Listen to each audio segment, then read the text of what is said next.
Ada Ambo Ismail Amin Holly. Atau nama sosmednya Ismail Al Holly. Adik-adik ya. Jangan lupa di follow Ismail Al Holly. Alhamdulillah sudah tentang diri.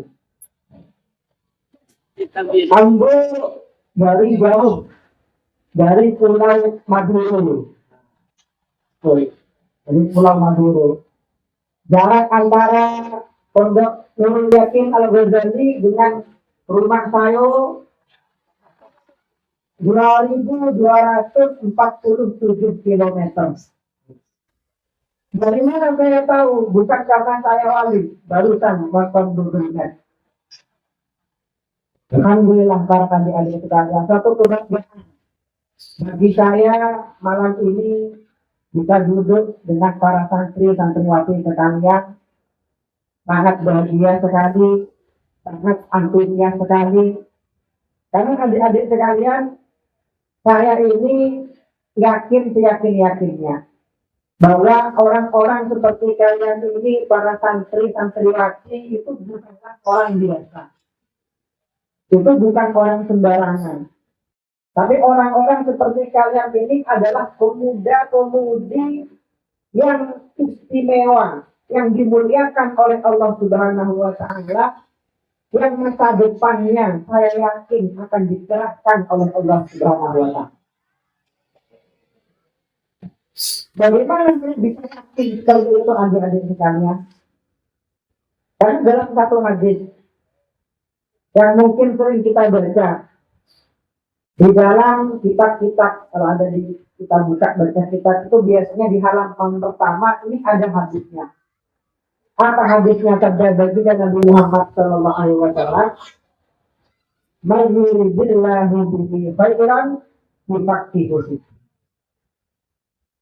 Jadi selama ini bagi para orang tua ya, kita yakin setiap orang tua itu pasti ingin anaknya menjadi orang sukses, betul? Pasti ingin anaknya menjadi orang baik, betul? Nah pertanyaannya, coba saya mau bertanya. Saya mau bertanya, kamu nanya, kamu bertanya-tanya. Siapa yang bisa menjamin bahwa kalian di masa depan akan menjadi orang baik? Ya, Bapak Camat bisa jamin. Bapak Bupati bisa jamin.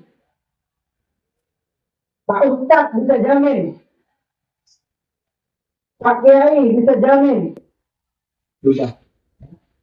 Calon, nah kemarin ada calon ya 01, 02, 03. Andaikan ada calon adik-adik. Ibu-ibu kalian ya ada calon, bilang sama anak ibu, sama ibu bilang, ibu coblos saya. Ibu kalau coblos saya jamin anak ibu akan saya sukseskan, saya sekolahkan sampai S5. Kira-kira percaya atau tidak percaya? Betul,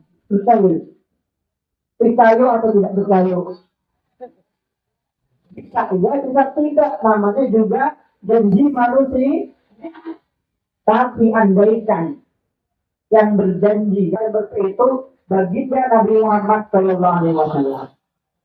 Misalkan baginda Nabi bilang sama bapak ibu sekalian, ibu, anak ibu yang bernama siapa namanya orang Padang sini? Orang Madura aja ya, orang Madura ada yang namanya Siti Tsunami misalkan ya. Ada di sini nama Siti Tsunami. Oh ada. Orang Madura ada, namanya Siti Tsunami. Anak ibu yang bernama Siti Tsunami nanti akan menjadi orang baik. Percaya atau tidak percaya? Wajib percaya. Kenapa? Yang berkata adalah Nabi Muhammad Sallallahu Alaihi Wasallam. Nah, para adik-adik sekalian, baginda Nabi Muhammad Sallallahu Alaihi Wasallam, tadi yang sudah kita sebutkan mengatakan, Mayuridillahu bihi khairan yufaqihu fi. Mayuridillah bihi khairan. Adapun seseorang yang Allah menghendaki kebaikan untuk dia, ya, Ini belum terjadi. Ada orang oleh Allah dikehendaki menjadi orang baik, menjadi orang mulia, menjadi orang sukses. Ada tandanya, ada ciri-cirinya, ada alamatnya. Ya. Makanya sekarang ada lagunya itu. Ya, apa lagunya? Alamat sehat. Kalau itu lagi. Apa tandanya Kiai? Yuhaqqiqu. Allah akan sibukkan dia untuk mempelajari ilmu-ilmu agama Allah Subhanahu wa taala seperti adik-adik santri-santriwati Nurul Yakin Imam Ghazali alhamdulillah. Jadi ini tujuannya ya. Masuk pondok pesantren jangan salah paham. Kadang ada sekarang adik-adik sekalian Madura sana kalau di Padang tidak tahu. Orang tua ketika ditanya, Bapak kenapa kok anaknya tidak dimasukkan madrasah? Kenapa anaknya tidak dimasukkan ke pondok pesantren? Apa jawabannya? Oh enggak, Kiai. Anak saya ini tidak mau saya jadikan ustaz. Anak saya enggak mau saya jadikan kiai. Enggak mau saya jadikan abdullah kalau di sini ya. Oh ini salah paham. Tadi tujuannya apapun profesi kalian kelak, dimanapun kalian, kapanpun itu, kalian ini menjadi orang baik.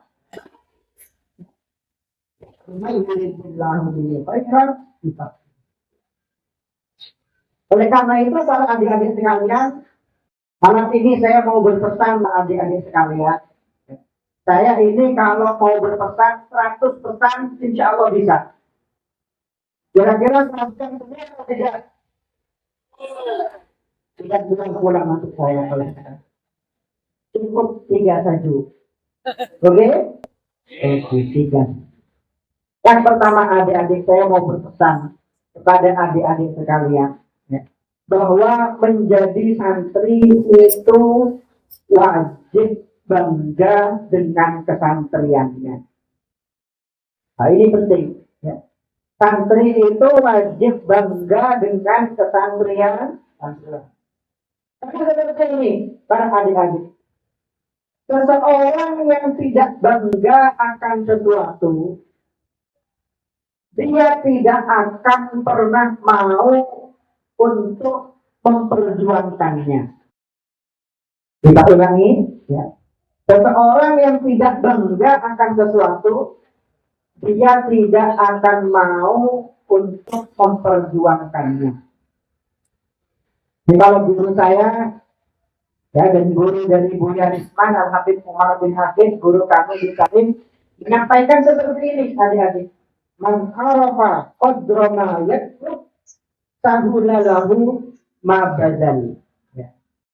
Barang siapa yang tahu harga sesuatu yang sedang dia cari, maka akan terasa mudah, terasa ringan bagi dia segala perjuangannya, segala pengorbanannya, dan segala kesulitannya.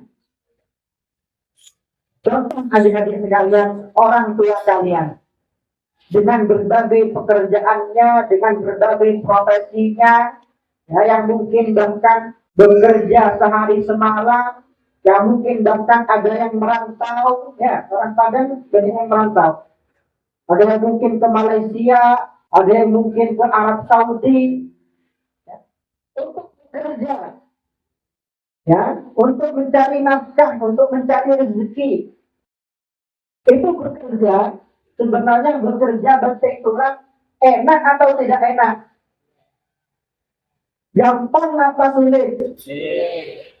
Ya, meninggalkan keluarga jauh, ya, merantau jauh itu enak atau tidak enak? Tidak enak. Tapi itu terasa mudah bagi mereka, terasa ringan bagi mereka ketika mereka ingat bahwa perjuangan saya ini akan membuahkan hasil. Nanti di akhir bulan saya akan mendapatkan gaji. Gaji ini akan saya kirimkan untuk anak tercinta saya yang mondok di pesantren Nurul Yakin Imam Ghazali. Terasa ringan bagi dia pekerjaannya. Kenapa? Ingat apa? Harga sesuatu yang akan dia dapat. Kalau Imam Ghazali adik-adik itu mencontohkan seperti ini. Kalau ada anak kecil, di depannya ini ada emas 10 kilo. Oh, berapa itu harga emas 10 kilo? Ada yang punya emas 10 kilo? Ada emas 10 kilo, ada mainan, harganya 10.000. Di depan dia ada dua hal, emas 10 kilo, mainan 10.000. Apa yang akan diambil oleh anak kecil ini? Mainan. Mengapa dia tidak memilih emas? Karena dia tidak tahu harganya emas. Paham itu? Begitu itu? Paham itu? Bahasa itu?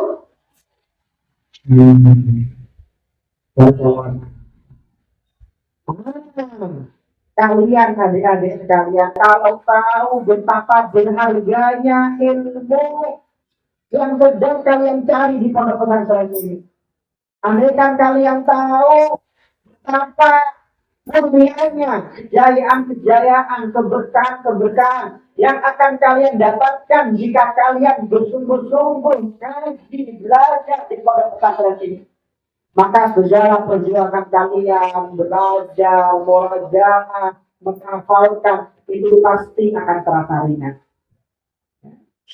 Kalian yakin kalian di sini sedang mencari sesuatu yang murni. Maka dari itu wajib bangga adik-adik ya. Tidak boleh ada santri yang tidak pede, yang minder. Ya. Kalau kata orang Madura, yang insecure. Tidak boleh. Itu kita wajib bangga. Sejak dulu itu adik-adik, yang namanya santri atau bahasa Arabnya apa? Santri? Apa bahasa Arabnya santri?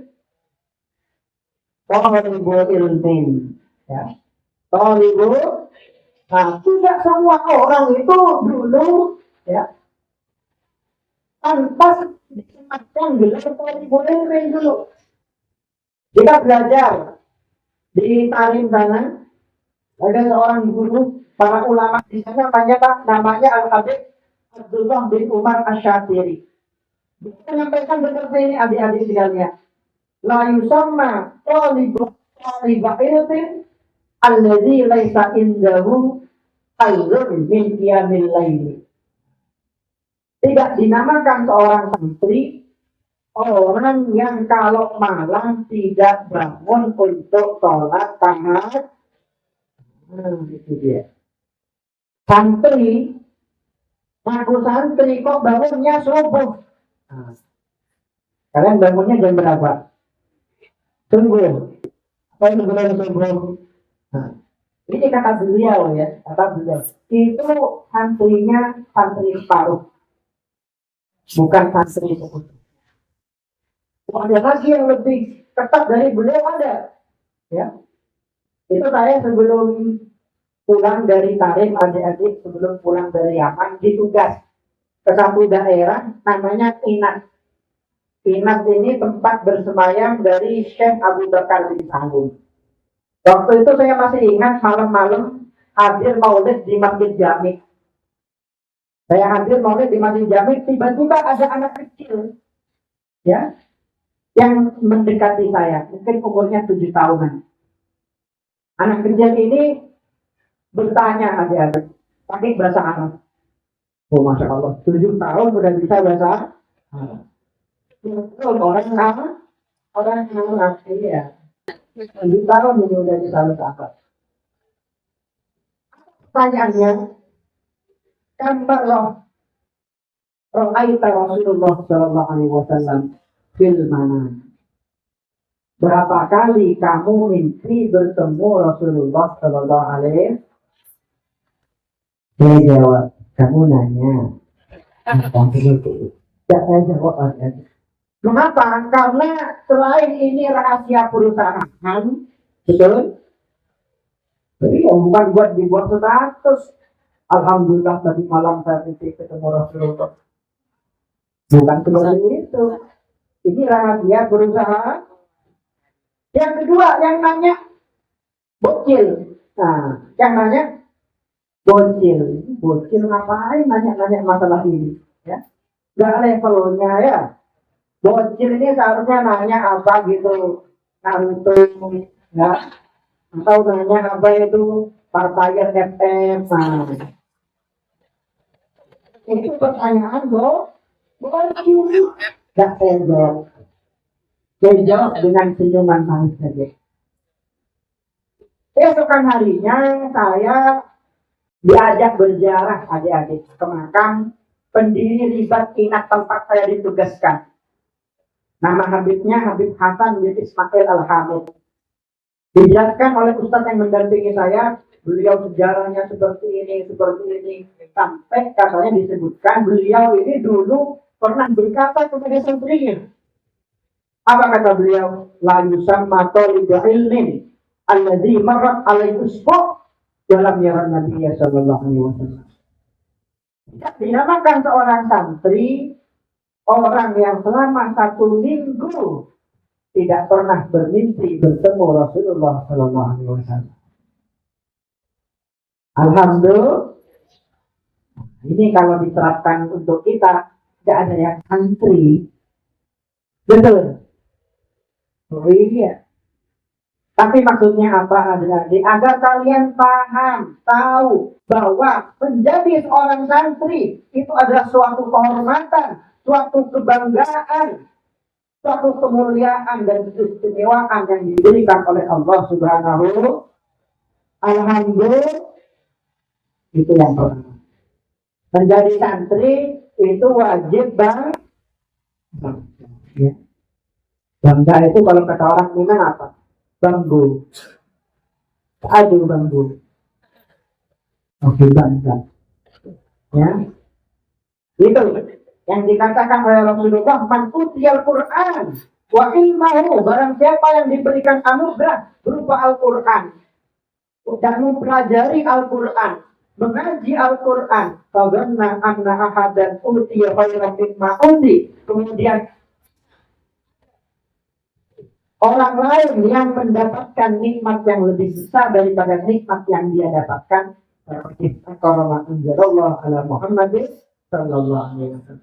maka sama saja dia telah merendahkan apa yang telah diturunkan atas Nabi Muhammad Sallallahu Alaihi Wasallam. Itu yang pertama.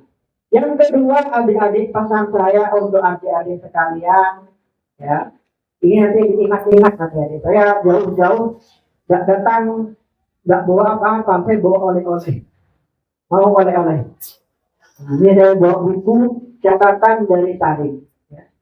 3 buku gratis untuk kalian yang bisa menjawab pertanyaan. Oke?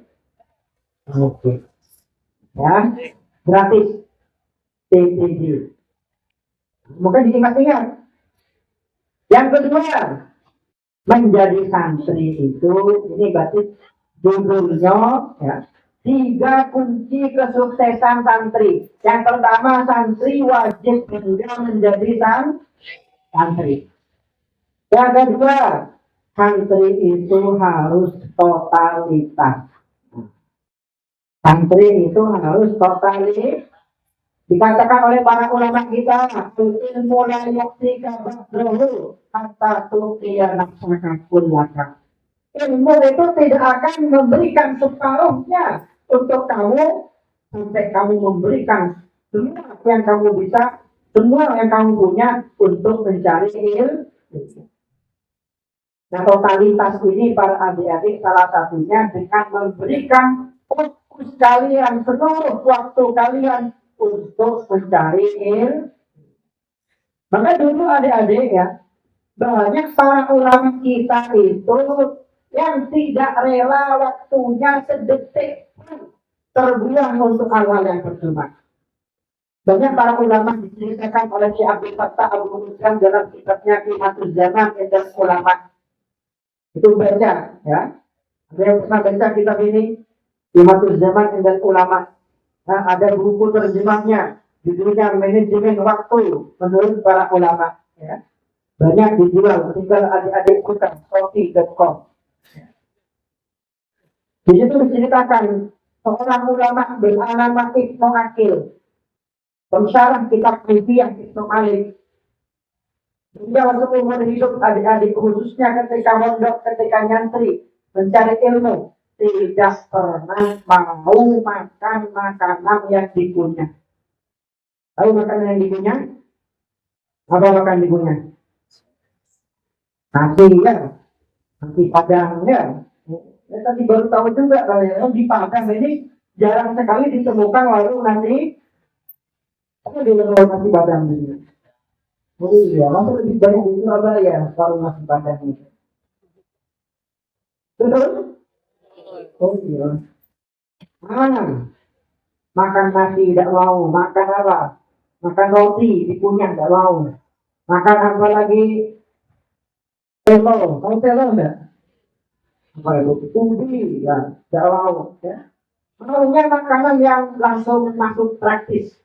Apa? Kuah, ya, bubur. Nah itu langsung masuk, tidak pakai kunyah-kunyahan. Mengapa? Karena beliau ini punya prinsip apa? Mengunyah-kunyah makanan sama dengan buang-buang waktu. Nah, punyah makanan sama dengan buang-buang. Coba punyah makanan ini butuh waktu 4 menit, 5 menit. Oh, sayang waktu saya sebanyak itu. Coba gunakan baca Quran, dapat berapa? Coba gunakan untuk menghafalkan, dapat berapa? Nah, itu. Ya. Maka dari itu, yang nomor 2, santri itu harus totalitas. Ya. Jangan pikir hasil akhir adik-adik. Yang penting kalian berjuang sebisanya. Ya. Dan kita ini berikhtiar. Ya. Adik-adik di sini ada nggak yang hafal Quran? Ada yang hafal Quran? Sudah proses, alhamdulillah. Ya.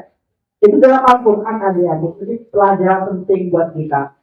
Dikatakan oleh Allah, firman Allah kepada Siti Maryam, "Tuhzi ilaiki bijiz'in nahlati tusakit alaiki ruqaban jamiyya." Ada yang bisa menerjemahkan enggak? Oh, bisa. Atau serahkan kepada saya. Oke, saya yang menerjemah.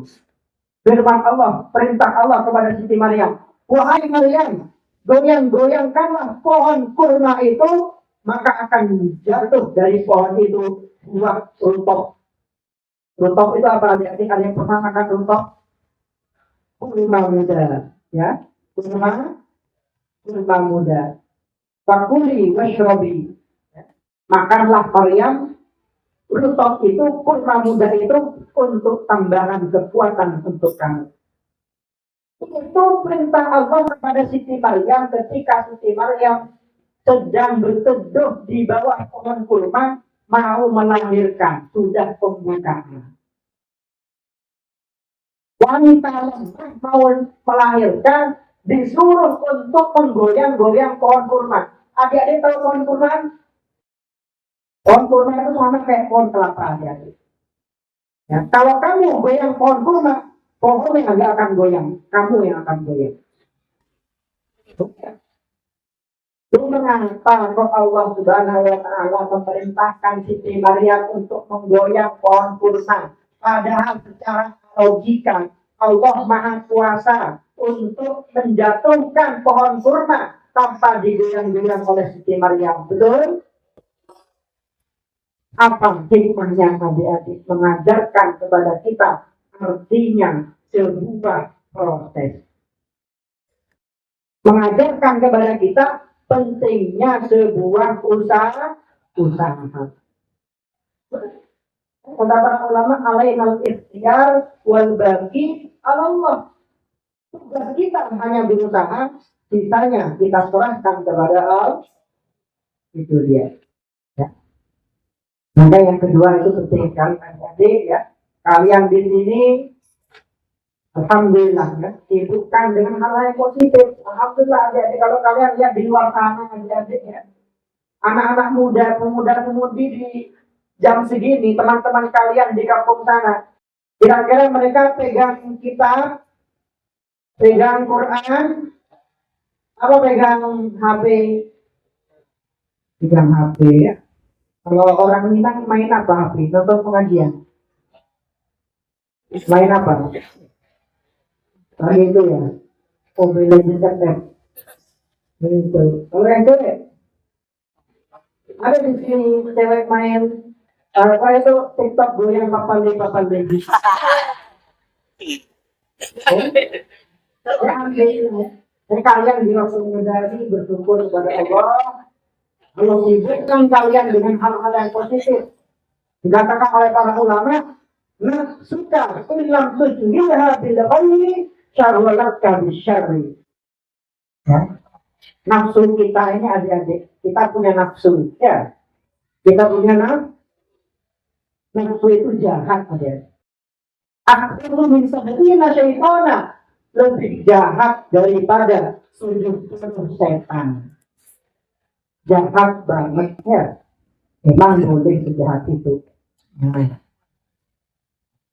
Oke, kata ulama, kalau kamu tidak sibukkan nafsu kamu dengan hal-hal yang positif, dia akan sibukkan dirimu dengan hal-hal yang negatif. Allahumma sholli ala sayyidina Muhammad. Tapi yang ketiga, adik-adik sekalian, santri itu harus punya loyalitasnya. Tapi totalitas, yang ketiga ini loyalitas. Apa maksudnya loyalitas? Ya, itu Lora. Oh ya, saya belum menjelaskan tadi adik-adik. Lora itu bukan nama saya. Dan saya di Instagram suka ditanya sama orang, mohon maaf ini akun ikhwan atau akhwat? Dikira akunnya Lucinta Lora. Bukan, ini Lora yang apa ya? Nama anak kiai gitu artinya. Tidak ada yang istimewa ya. Ini saya tulis di akun saya hanya mas-mas biasa dari manusia.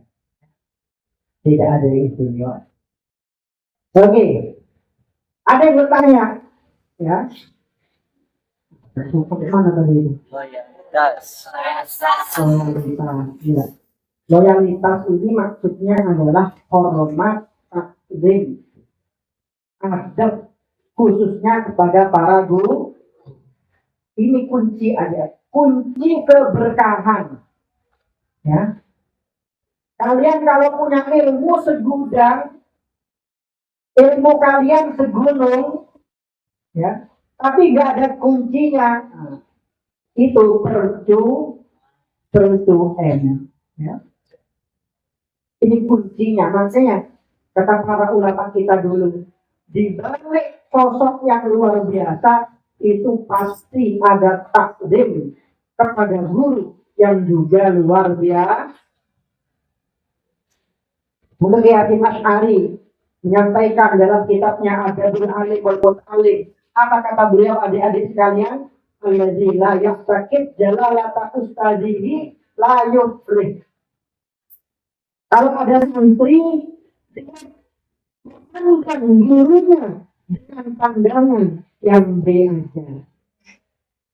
aja, dengan pandangan yang biasa saja, tidak menghormati, tidak memuliakan, la yuflih, maka santri ini tidak akan menjadi orang yang sukses, tidak akan menjadi orang yang bahagia. Ini saya contohkan, tapi bukan untuk ditiru. Salah satu imam mazhab 4 itu Imam Hanafi, adik-adik sekalian.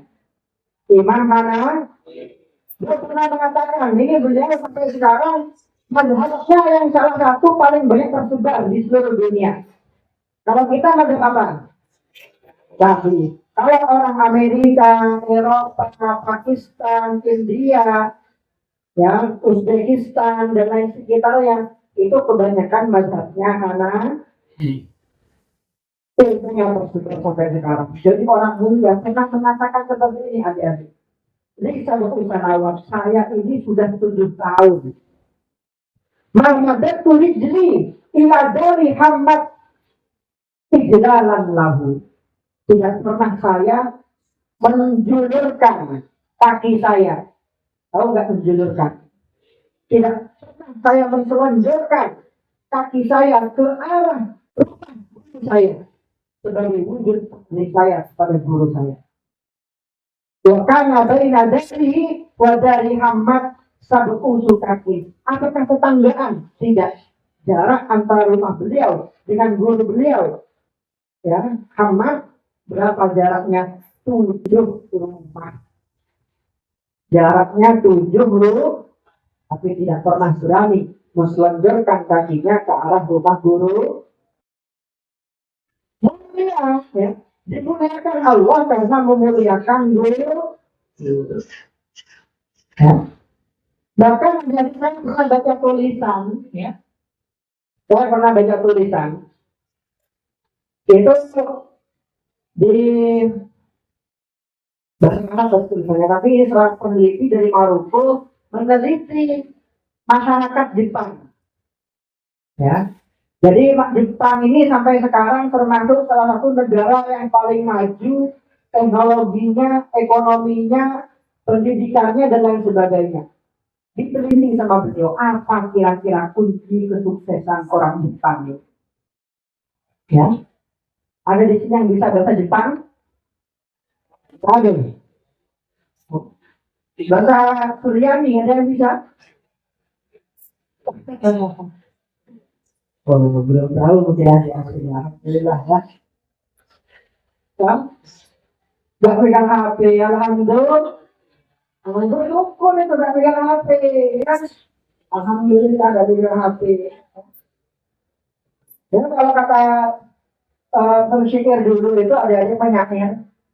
Kita berlawan ada sih bersikiran. Inna syababa wal faragha wal bidah mafsadatun lil mar'i ayyi mafsadah. 3 hal yang bisa menghancurkan seseorang sehancur-hancurnya. Asyabab, masih muda. Masih mau nafsu sedang kuat, syahwat sedang kuat, pengen ini, pengen itu banyak sekali. Doraemon. Ya.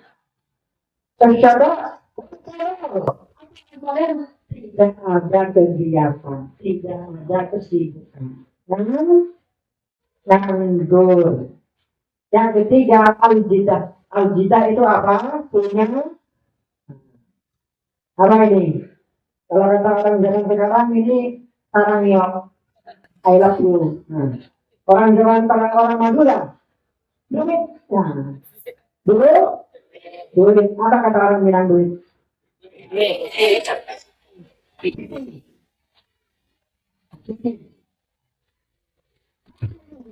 Cara kerjaan, ini biasanya mudah melampiaskan nafsu pada hal-hal yang diharamkan oleh Allah. Tapi di zaman sekarang orang mau maksiat harus punya uang adik-adik. Yang penting punya kota. Betul? Bisa dirubah dikecilkan. Inna syababa wal faragha wal hafi. Masih muda, gak ada kerjaan, pegang mana? Nah, ya, alhamdulillah kalian dijauhkan dari penyakit-penyakit anak-anak di zaman sekarang. Alhamdulillah. Alhamdulillah. Kalau di rumah, pegang apa ya? Liburan kapan liburan di sini? Hah? Baru ini. Ada liburan? Sampai kapan pertama tadi orang Jepang. Itu ternyata di kesimpulannya salah satu yang membuat Jepang ini negara maju adalah hormat mereka yang sangat luar biasa kepada para guru. Jadi sampai di sana di Jogabe Toko itu ada 2 tempat. Satu toko 2 tempat. Ini tempat belanja untuk orang biasa. Ini tempat belanja khusus yang profesinya guru. Sampai orang Jepang punya bahasa nanti apa kata orang Jepang seperti ini. Intakib anil mu'allim sebab keadaan. Ya, jauhilah Guru kamu sebanyak 7 langkah. Kamu kalau berada di hari jauhilah gurumu sebanyak 7 langkah. Mengapa hatta wata berita lillahu bilkhotob, sehingga kamu tidak kurang ajar karena telah menginjak bayang-bayang guru kan? Jadi kalau kata orang Jepang, menginjak bayang-bayang guru termasuk perbuatan kurang ya. Maka itu kunci adik-adik 3 hal ini, insya Allah kita adik-adik amalkan semua. Yang pertama dari apa? Kita menjadi santri wajib bang. Yang kedua, kita menjadi santri harus totali. Yang ketiga, kita sebagai santri wajib punya loyalitas.